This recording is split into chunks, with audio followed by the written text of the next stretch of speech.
అలాగే విడదల రజనీ గారు, రోజా గారు వీళ్ళందరూ కూడా కొన్ని కోట్లు వెనక్కేసుకున్నారు. అందరిని భయపెట్టి డబ్బులు తీసుకున్నారని కూడా ప్రచారం జరుగుతుంది సార్. మీ అదేనమ్మా అభిప్రాయం నేను ఏంటి? ఇది కూటమి ప్రభుత్వాన్ని కోరేది ఏంటంటే ఈ సులువాగుళ్ళు వద్దయ్యా బాబు. ప్రభుత్వం మీ దగ్గర ఉంది, అధికారం మీ చేతిలో ఉంది. ఈ ఈ లీకులు, ఈ బ్రేకులు ఎందుకు? అవును బ్రేక్ సార్. న్యూస్లు, లీక్ న్యూస్లు ఎందుకు? ఉంటే ఆధారాలు ఉంటే అరెస్ట్ చేయండి, హ్మ్. ఆధారాలు ఉంటే కేసు పెట్టండి, వాళ్ళు చూసుకుంటారు. కేసులో దాని నిజాయితీ తెలుసుకుంటారు చట్టంలో. ఊరినే ఈ ప్రాపగండ ఎందుకు? అధికారం మీ చేతిలో ఉంది కదా. ప్రతిపక్షంలో కాదు కదా, అధికారంలో ఉన్నారు కదా. అధికారం మీ చేతిలో ఉంది, మొత్తం పోలీసు యంత్రాంగం మీ చేతిలో ఉంది. వెయ్యండి హ్మ్. ఆధారాలు. ఏ ఆధారం ఉన్నా కేసు వెయ్యండి. హ్మ్. కోర్టు ప్రకారం, చట్ట ప్రకారం చూసుకుంటారు వాళ్ళు. ఆ, అది వదిలేసేసి లీకులు, బ్రేకులు అని ఎంత సొల్లు ఎన్నాళ్ళు చూస్తారని ఈ సొల్లు. హ్మ్. చేసేటో చేయండి, లేకపోతే మూడు మాసం పూసుకుని కూర్చోండి. అదే దమ్ముంటే చెయ్యండి. ఎవడు కాదంటలేదు, ఎవరు అడ్డుపట్టలేదు, ఎవరు ధర్నాలు చేయట్లేదు, వాళ్ళ షీటర్ లేదు, వీళ్ళ మీద ఎవడు అంటలేదు. హ్మ్. దమ్ముండు ఏంటి, మీ అన్ని అబద్ధాలని తెలుసు కనుక చేసుకుంటారు. అది కోర్టులో తేలిపోతుంది అంతే. ఎన్నాళ్ళు చేయగలరు మ్యాక్సిమం. ఇవాళ పోసాని కృష్ణమూర్తిని ఆడుకున్నాడు, ఒక నెల రోజులు ఆడుకుంటారు. అవునండి. అంతేగా, అంతకు మించి అంటే ఎవడు. సార్ మాకు తెలిసిందేమనగా బాబాయ్ సార్. వివేక గారు, జగన్మోహన్ రెడ్డి గారని లిక్కర్ స్కామ్ అని టెంపుల్‌ది ఇది ఎప్పటి నుంచో ఎల్‌టిటి ఉన్నాయమ్మా, అని. ఇవాళ కొత్తగా లేవు. ఎప్పటి నుంచో ఉన్నది. టేప్ రికార్డర్ లాగా అదే మళ్ళీ మళ్ళీ రిపీట్ చేస్తారు. ఇవాళ కొత్తగా పుట్టే ఎప్పటి నుంచో ఉన్నాయి. ఇప్పుడు అధికారులు వచ్చారు తేల్చండి అయ్యి, అంతే అన్నా. హ్మ్. ఇవాళ కొత్తగా కనిపెట్టినట్టు కాదు. ఎలక్షన్ ముందు నుంచి వాగుతున్న వాగుళ్ళు ఇవన్నీ. ఆ! ఈ సార్. సొల్లు వాగుళ్ళన్నీ అప్పటి నుంచి వాగుతున్నాయి. మీరు మీ ఆధారం ఉంటే కేసు పెట్టి పెట్టండి. ఎవడు కాదన్నాడు, ఎవడు అడ్డుకున్నట్టు. హ్మ్. ఊరిని లీకులు ఎందుకు? తిందంట, అందంట, అవిద్య వర్గాల ద్వారా తెలిసింది, మనకు పేరు చెప్పడానికి ఇష్టపడిన ఆఫీసర్ రహస్యంగా చెప్పాడు. హ్మ్. ఈ ఈ గాడిద గుడ్డు మాటలు ఎందుకు? హ్మ్. ఉంటే ఉంటే పెట్టండి, యాక్షన్ తీసుకోండి. ఎవడు కాదన్నాడు, ఎవడు వద్దన్నాడు, ఎవరు అడ్డుపడుతున్నాడు? హ్మ్. అధికారం మీ చేతిలో చేయొచ్చు కదా. అందుకని ఈ సొల్లు వాగుళ్ళు మానేసి ఇన్ యాక్షన్ చేయగలిగితే చెయ్యండి, లేకపోతే మానుకోండి. అయితే ఈ సొల్లు వద్దు అంటున్నా. సార్ వర్మ గారిని కూడా వైసీపీలోకి పంపొచ్చని కూటమిలో ఒకటి జరుగుతుందండి. అంటే పార్టీ నుంచి బయటికి పంపొచ్చు. మెయిన్ పిఠాపురం నుంచి సార్. దీనికోసం ఏమంటారండి లాస్ట్? పిఠాపురం నుంచి వర్మని ఎవడయ్యా పంపించేది? TDP party. చంద్రబాబు వల్లే కాదు. ఆ! సార్. పిఠాపురం నుంచి చంద్రబాబుని వర్మను పంపిస్తే పిఠాపురంలో టీడీపీ ఉండదు. ఆ! సార్. అదే టీడీపీ, పిఠాపురంలో టీడీపీ బికాస్ ఆఫ్ వర్మ. ఇప్పటికీ ప్రజలు ఏ, తిట్టుకుంటున్నారు. మీరు మీరు తప్పుకుని ఇతన్ని కూర్చోబెట్టారు, మాకేమంటే ఎవరు కలవాలంటే మాకేం కావాలి. అప్పుడైతే ఏదో మీరు ఉండేవారు, మీరు మీ ఫ్యామిలీ మెంబర్స్ మొత్తం ఏది కావాలో గబుక్కులు మాకు మా దగ్గర నడిచి వచ్చేసి ఇచ్చేవారు. ఇప్పుడు ఎక్కడ వీళ్ళు ఎవరు కలవాలి, ఎక్కడ కలవాలి, ఏమి లేదు, ఏ సమస్య వచ్చినా అని వాళ్ళు బాధపడుతున్నారు. హ్మ్. మీరు ఈయనేమో మీరేమో అవమానిస్తున్నారు వీళ్ళు. వర్మ కథాభావం లేని భాష అది. హ్మ్. ఏమాత్రం విశ్వాసం లేని భాష. మొన్నటిదాకా మీ నోటితోటే వర్మ గారి వల్లే ఆయన భుజస్కంధాలపై పెట్టారు నా గెలుపు అని పవన్ కళ్యాణ్ మాట్లాడి, ఇన్ని మాట్లాడి కృతజ్ఞతలు చెప్పి, ఇప్పుడు అయిపోయినాక ఆ, అవసరం తీరాక అల్లుడు ఏదో సామెత అంటారు, అలాగూ అయిపోయినాక ఇప్పుడు ఎవరి వల్ల కాదు, మా వల్లే గెలిచాం. ఆ, వర్మ వాళ్ళ గెలిచాం, ఎవరన్నా వాళ్ళ వాళ్ళు గెలిచారు అనుకుంటే వాళ్ళ కర్మ అంటే వర్మని ఇండైరెక్ట్ గా. ఈ పిచ్చి వాగుళ్ళు అంతా కృతజ్ఞత వాళ్ళు అంతే. విశ్వాసం అనేది వాళ్ళకి కించిత్ కూడా ఉండదు. వాడుకుని వదిలేయటం, వాడుకుని చేయటమే. ఇప్పుడు పవన్ కళ్యాణ్ చూసాం కదా, విశ్వాసం ఎక్కడుంది పవన్ కళ్యాణ్? హ్మ్. పవన్ కళ్యాణ్కి విశ్వాసం అనేది లేదు. వాళ్ళ తిడతాడు, వాళ్ళతో చేతులు కలుపుతాడు. కట్టుదిట్టమైన ఇది లేదు. అలాగే వాళ్ళ అన్న ఇంకేముంది, వాళ్ళ విశ్వాసం అనేది లేదు. ప్రజలు చూస్తున్నారు, ఇంత విశ్వాసఘాతకంగా కూడా ఉంటారా, ఇంత ఓపెన్గా, ఇంత విశ్వాసఘాతకంగా మాట్లాడే వాళ్ళు ఉంటారా అని ప్రజలు ఆశ్చర్యపోతున్నారు.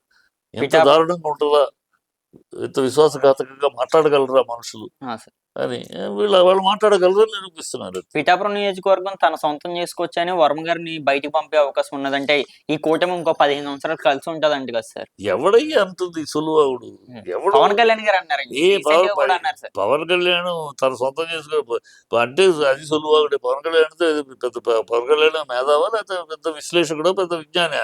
హ్మ్. గాలి సోది మాట్లాడే బాబతే కదా. ఆవేశంతో కొంచెం బుర్ర ఒప్పుకుంటూ జుట్టు ఎగరేసుకుంటూ మాట్లాడుతుంటే ఏ జ్ఞానంతో మాట్లాడతాడు? అన్ని అర్థజ్ఞానం, అజ్ఞానమే.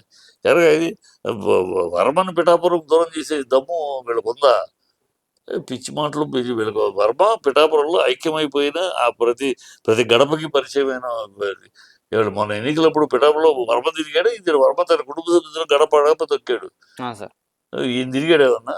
అంటే ప్రజలు ఇంకా తరిమేస్తారు కూడా ఎక్కువ మాట్లాడితే. ఉమ్, ఆ,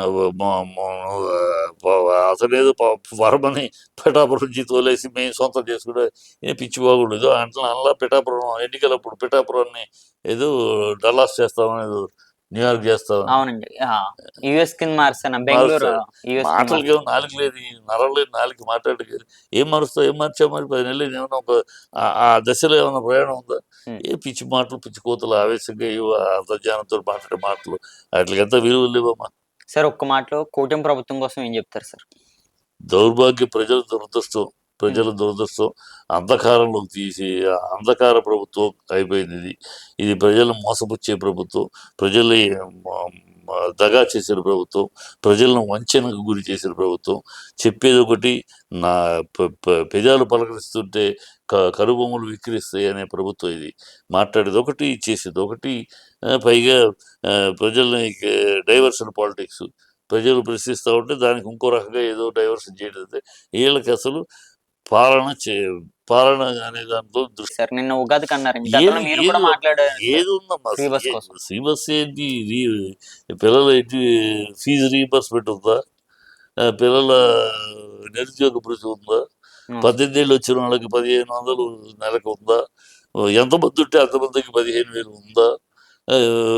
వాలంటీర్స్కి 10,000 పెంపుదల ఉందా? 5,000 అసలే లేదు. 5,000 నుంచి అవునండి. 10,000 అసలు కూడా లేదు. అవును సార్. ఉందా? ఆ, రైతు. ఉచిత గ్యాస్ ఉందా? ఎక్కడ ఇదిగో అన్నారు, ఇవ్వలేదు. ఉచిత బస్సు ఉందా? మరి దాంట్లో మార్పు. ఉచిత బస్సు మేము జిల్లాలోనే తిరగాలంట. జిల్లాలో తిరగడానికి ఉచిత బస్సు ఎందుకు? ఎవడు జిల్లాలో రోజు ఎవరు తిరుగుతారు?